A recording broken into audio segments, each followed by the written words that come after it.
Hi guys, name's Paul. I'm a woodworker. Been a woodworker for 30 plus years. I've been producing finishing videos, woodworking finishing videos for the last 3 years. And I'm sure you're here because you put down a coat of polyurethane and your expectations weren't met. You found some flaws in your finish. Don't feel bad, you're not alone. The most common comments that I get on my videos is, okay, I did this and now it's wrong, so now what do I do? And so this one hopefully will solve that issue. I'm not sure why manufacturers don't do a better job in educating their clients. Perhaps they oversimplify so they can sell more product.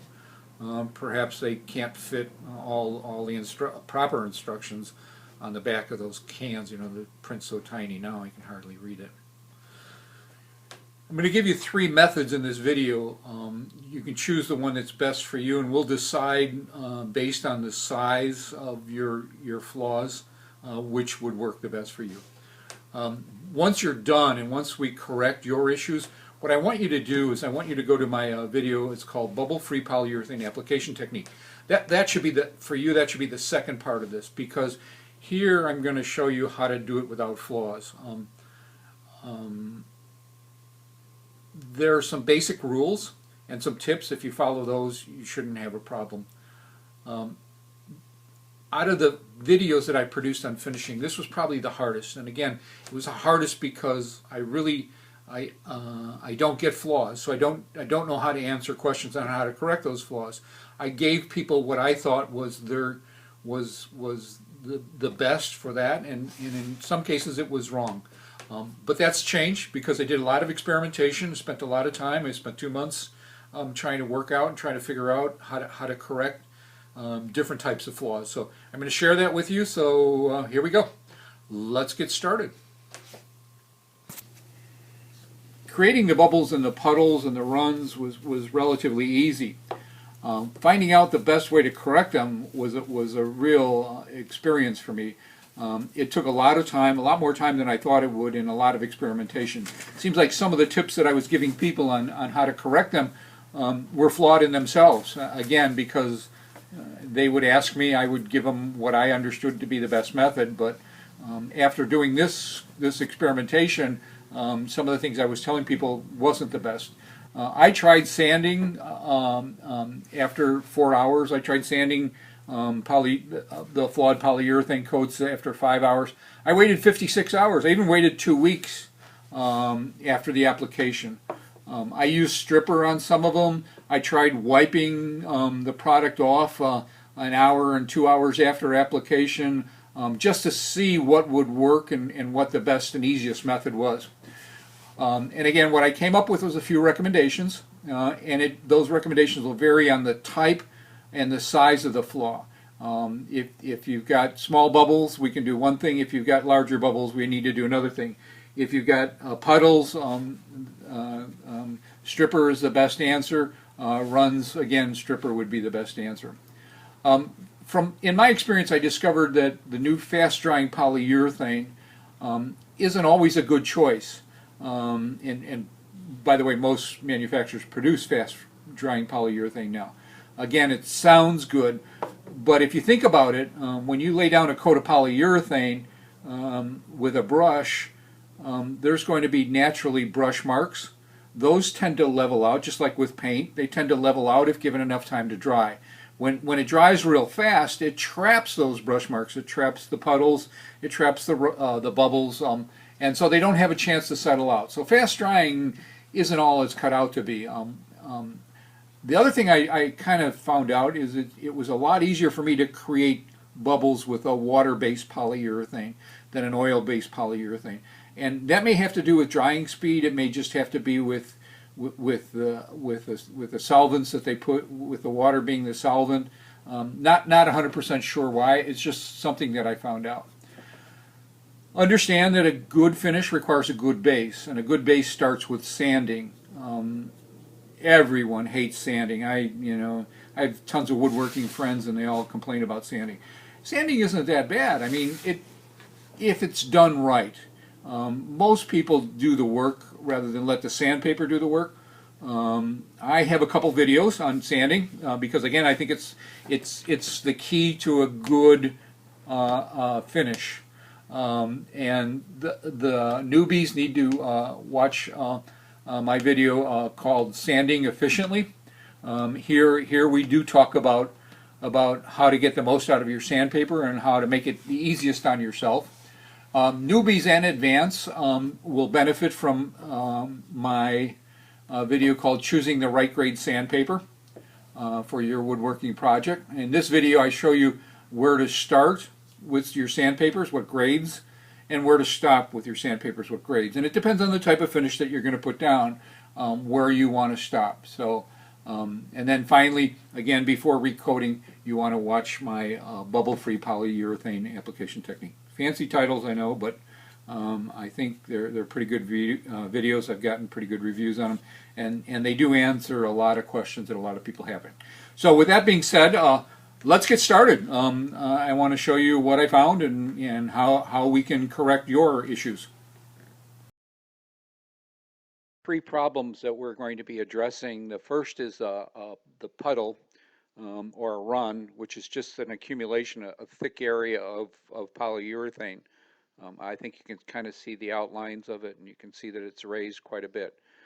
I put a dime, a pin, and a nail here so that we can get a look at some of the different flaws.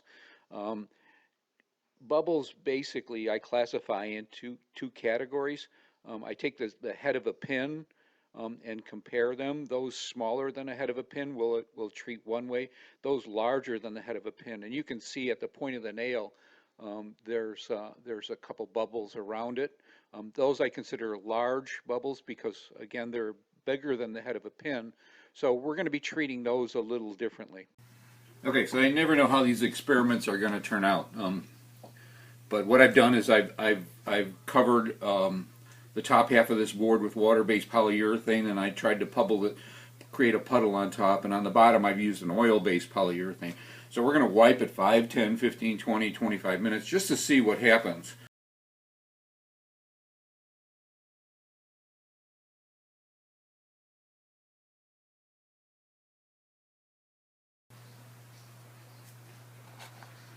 Okay, here's kind of what I'm seeing. I don't know if we can, oh yeah, we can. It looks like we can catch it on camera. You can see at 25. You can see clear spots. The spots that are shiny is where it was puddled, so it didn't dry. The spots that are shiny are where the poly dried. Now this is the water base. This is on top. Same pretty much true for 20 minutes.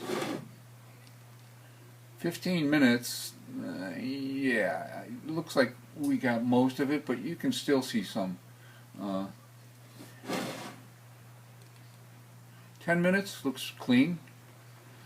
Maybe a little bit of drying. And 5 minutes you're safe. So it looks like if you could wipe after 5 minutes. Let's look at the oil. Oil 5. Oil 10, oil 15, oil 20, and I'm starting to see some drying on the oil at 25 minutes. So it looks like if you discover that you have puddles or runs, you can wipe your oil with a rag soaked with mineral spirits up to about 20 minutes. On the water, you got to be pretty quick. Looks like maybe you've got 5 to 10 minutes to discover it, which that's going to be a tough one. Okay, we've got some pretty decent sized bubbles here. We've got some nice puddles here. The white you see here is it's a water-based polyurethane that I started with. It's not completely dry. That's why it's white. When it dries completely underneath, it'll turn. I mean, it's dry to the touch. I can touch it. It's not wet at all. But again, it's wet underneath. So as we start to sand, you'll see it up. I'm going to use I'm using a random orbital sander. This is a 120 grit sandpaper. It's a new piece of sandpaper. I think you can see it. it's going to get pretty gummed up, and that's okay. That's kind of what I expect. I want to get most of this high stuff off before it has a chance to harden all the way through, because once it hardens all the way through, I found through my experimentation that it's harder to get off, and you can cut through the finish too much, especially on a plywood surface. So, okay, let's give it a shot and see what happens here.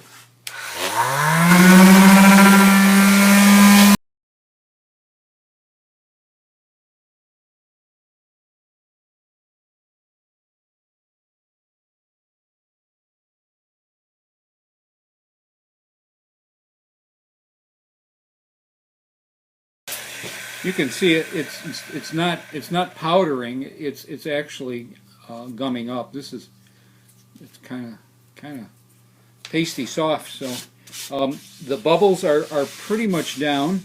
I can still see that there's some polyurethane finish on there. My sandpaper holding up reasonably well, but it's pretty gummed up. I think I'm gonna change it once. The surface to me is uneven. It feels pretty tacky still, so I still have quite a bit of finish on there. So I'm going to change sandpaper, and I will be back.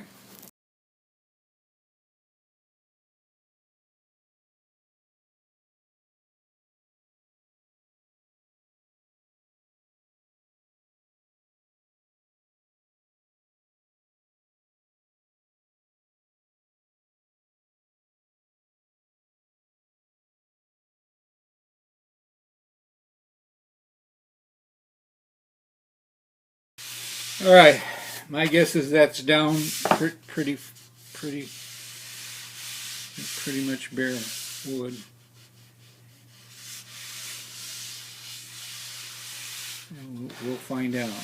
Okay, so that's the sanding technique. You can see it's a lot of work.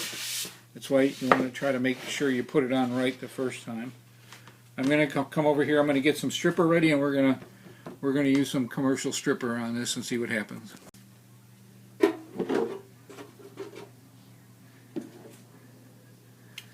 I'm using a methyl chloride based stripper.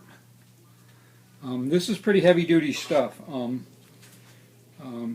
You want to make sure you have eye protection. You want to make sure you're in a well ventilated area.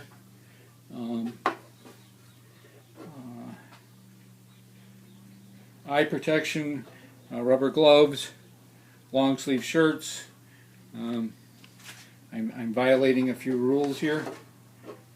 Normally I would wear a respirator. I would try to do this outside rather than inside. And I would have a fan at my back so that I'm blowing the fumes away from me. But again, this is such a small area that I'm going to violate some of the basic rules of using a methyl chloride based stripper. You need a strong stripper. The eco-friendly strippers, the citrus strippers, they work, but they're not the best thing in the world. So it takes too long. It's got to set overnight. It's got to be covered. If it dries out, it's ineffective. So with a methyl chloride based stripper, you leave it set on for 15 minutes. We're putting it on pretty thick. We want the stripper to do the work. We don't want to be doing the work.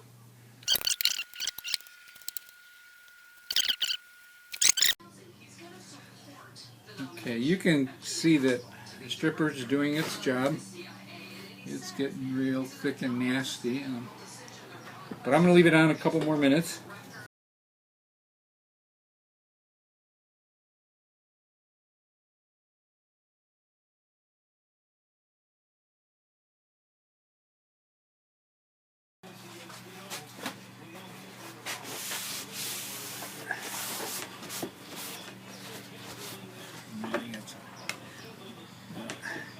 You wouldn't have tape on yours, some of the glue from tape is coming off. All right, good. Now what I'm going to do, there's your old polyurethane. Now what I'm going to do is I'm going to flood this with lacquer thinner. You can use mineral spirits, but lacquer thinner is a better choice. It's a lot stronger than mineral spirits or paint thinner. So we want to get all the leftover residue off of here.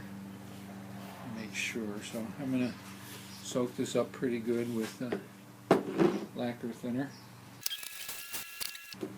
I'm going to do that twice.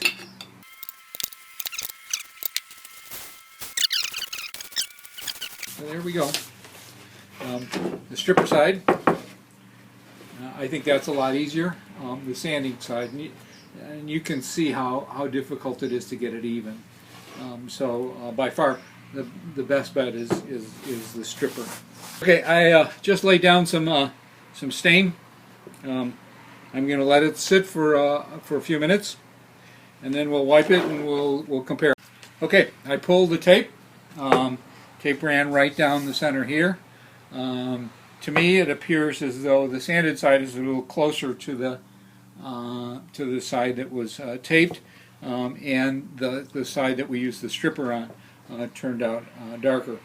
I'm going to let this dry a little longer, and I'll do a light sanding on it, because when you do all this stuff to it, especially putting liquids on wood, what it does is it tends to raise the grain. So we'll do a light sanding on the whole thing before we coat it in polyurethane. I'll use 180 or 220 grit. Either one would be fine.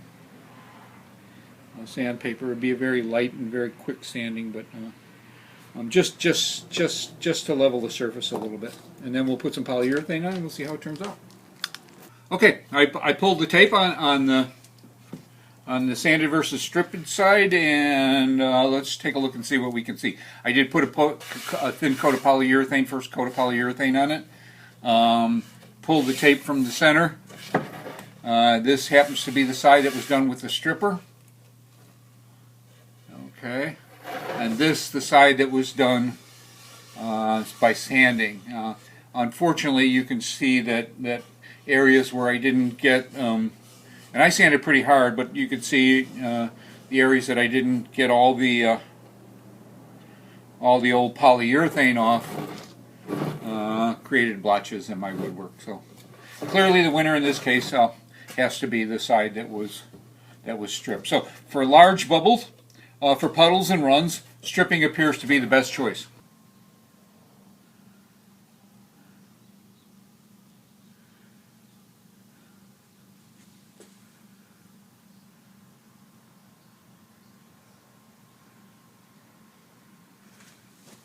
Okay, so you've seen the bubbles. What I'm going to do is I'm going to take this down. I'm using a 180 grit sandpaper.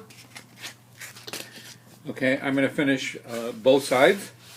I anticipate the small bubbles will come out will come out just fine. So I'll light sand over here, and I'll use a little heavier sand over here because these are the bigger size bubbles. So just bear with me. Let's see what happens.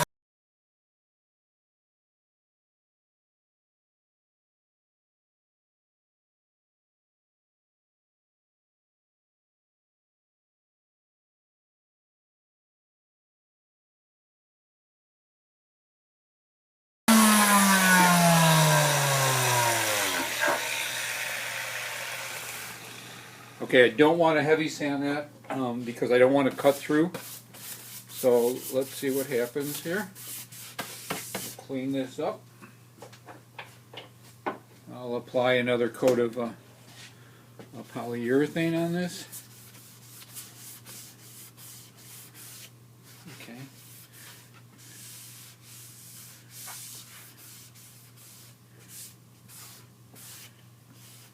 All right.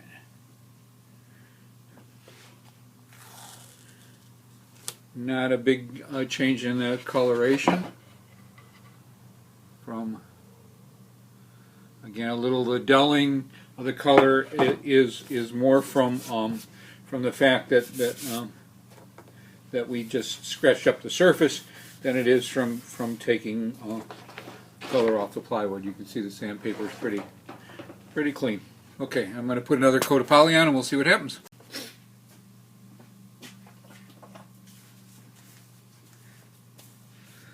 Okay, this time I've thinned the poly as I recommended in my video, bubble-free polyurethane application technique. I've thinned it 3 to 1. I'm using a better quality brush. You can see this is not a chip brush. It's a more expensive brush. I'm going to apply it properly and we'll see what happens.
Okay, so this is the final.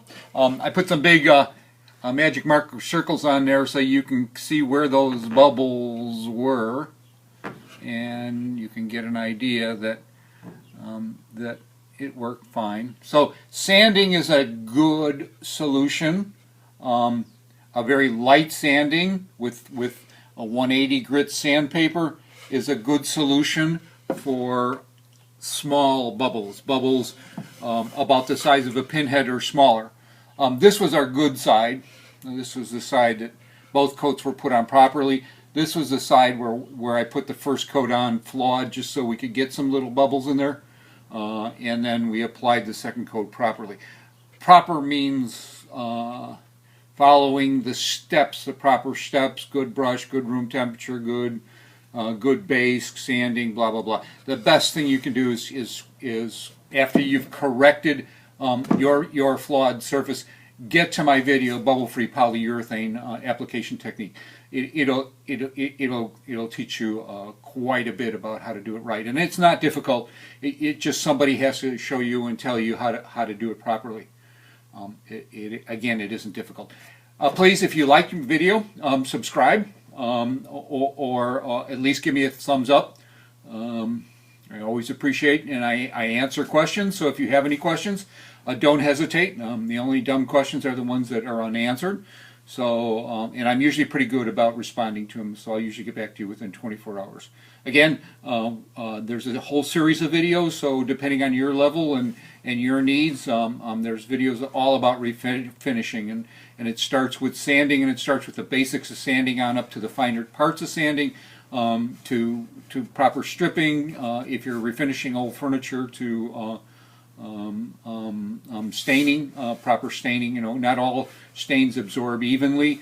Some of them tend to blotch. It depends on the type of wood. So in that video we kind of discuss that, and we discuss the use of conditioners for your wood. And then obviously then the last one is bubble-free polyurethane application, and that tells you how to get this kind of a coat every time that you put it down.